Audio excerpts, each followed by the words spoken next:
Marami na naman tayong nagawa sa araw na to, kaya naman tara samahan nyo kami sa mga naging kaganapan namin nila Arnie dito sa bagong tahanan namin. Nilagyan namin ng net yung tanim kong luya at gumawa na rin po ako ng kanal, at eto nga po pala yung simpleng umagahan namin ngayon. Bali magkakape nga muna kami bago namin umpisahan ang mga trabaho. Kaya ayan, hinugasan ko na nga yung takore para makapagpakulo na nga ako ng tubig. Sinabay ko na rin hugasan yung pagsasaingan para mamaya ilalagyan na lang ng bigas. Mabilis din kumulo yung pinainit kong tubig, kaya ayan, nakapagtimpla naman kami agad ng kape namin. Tunay nga na mas masarap talaga magkape kapag nga nasa bukid tayo. Para bang ang sarap magmuni-muni habang humihigop ng mainit na kape. Para kasi sa akin, kapag green na green yung natatanaw natin sa paligid natin, ay mas makakapag-isip tayo ng maayos at mas makakapag-isip tayo ng maraming plano. Ito nga po pala yung pangkape namin nila Arnie, tikoy nga ata ang tawag dyan, at yung natira kong nilagang kamote. Habang nagkakape pala kami dyan nila Arnie, pinag-uusapan namin yung pangarap naming sasakyan. Inayos ko kasi yung bakod kahapon at sabi ko sa kanya may inadjust ako para sakali man na magkaroon kami ng tricycle ay kakasya nga dito para maipark dito sa may inuupuan namin. O kaya naman sabi ko sa kanya, pag natupad na yung simpleng pangarap namin na sasakyan na kahit jeepney lang ay magkasya dito at may pasok namin dito sa bakuran. Pero syempre, unahin muna namin yung pinangarap naming lupa at bahay. Pero alam nyo, kapag nangangarap tayo, minsan hindi yun yung exact na ibibigay ni Lord sa atin. Madalas niyang binibigay sa atin yung higit pa dun sa mga hiniling natin. At minsan pa nga mas maaga nating natatamasa yung mga kahilingan natin kaysa sa panahon na ine-expect natin. Kaya hindi naman siguro masama kung paghahandaan na natin yung mga pangarap natin. Para kasi sa akin, ibig sabihin nun ay kiniklaim na agad namin. Kumbaga, positive lang yung isip namin sa mga pinapangarap namin. Inayos ko nga din tong lumang tripod namin para mapakinabangan pa. Nawala kasi yung tornilyo nito, kaya nilagyan ko na lang ng alambre. Naayos ko din naman agad, kaya ayan, pwede na ulit gamitin, at ang kulang niya na lang ay phone holder. Hapon lang pala ako nagtanim ng luya at kinabukasan nakita ko nga yung mga tinanim ko ay nabungkal na, kagagawan nga ng mga manok at pinagkakaykay nga nila. Kaya sabi ko nga kay Arnie ay maglagay nga kami ng net para hindi nga makapasok yung mga manok dito sa mismong pinagtaniman ko, para hindi rin nila makaykay ang lupa. Kumuha lang kami ng maliliit na sanga na pwede naming ibaon sa lupa para may kapitan yung net. Mabuti na nga lang din may natira pa akong net, kaya hindi na nga kami bibili. Marami kasing manok dito na pagala-gala at kinakaykay nga yung mga tanim dito sa paligid. Kaya importante din na maglagay kami nito para hindi masayang ang pagod namin, lalo na ako kapag nagtatanim na ako. Bali tatanggalin na lang namin itong net kapag matibay at maganda na nga ang tubo ng luya. Tinuloy na rin namin gamasin yung mga damo na natira ko dito nung nakaraang araw na nagbunot ako. Araw pala ng Sabado ngayon, walang pasok sila Arnie, kaya ayan, natulungan niya nga ako ngayon. Nakakatuwa nga kasi mas mabilis matapos ang trabaho kapag nagtutulong kaming dalawa. Natapos din namin bunutin yung mga damo hanggang dito sa gilid ng bakod, kaya ayan, maiitanim ko na rin yung mga pinya dito sa gilid. Sa gilid ko na lang din naisip itanim tong mga pinya kasi matinik na ang mga dahon niya. Sa gilid kasi ay hindi nadadaan-daanan ng tao. Saka makakatulong din ito dito sa bakod, dagdag pangharang na din.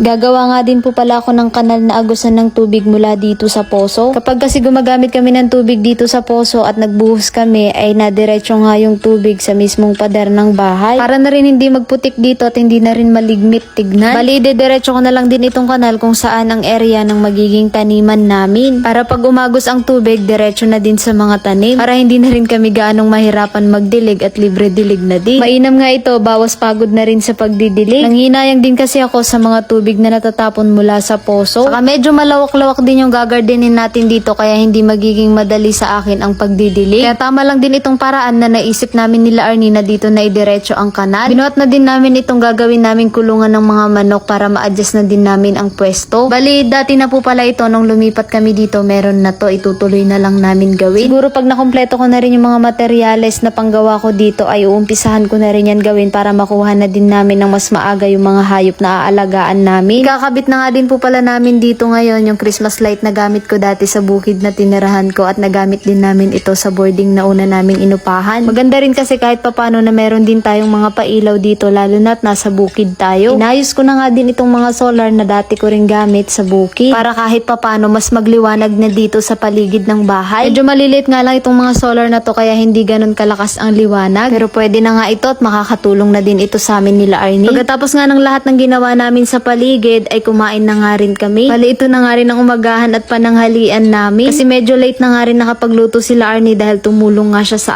akin. Tara po, kain tayo. Okay lang naman siguro sa inyo kahit simpleng umagahan lang. Ito nga yung niluto nila Arnie. Nagluto lang siya ng noodles at hinaluan niya ng itlog, dahon ng malunggay at dahon ng ampalaya. Nagprito din siya ng tuyo at itlog na may halong dahon din ng malunggay at naghiwa naman ako ng hilaw na kamatis. Kinagabihan, ito na nga yung kinalabasan na nilagay naming Christmas light dito sa labas. Hanggang dito na nga lang po pala muna ang video na to at sana ay huwag niyo kalimutan ulit i-share. Maraming salamat po!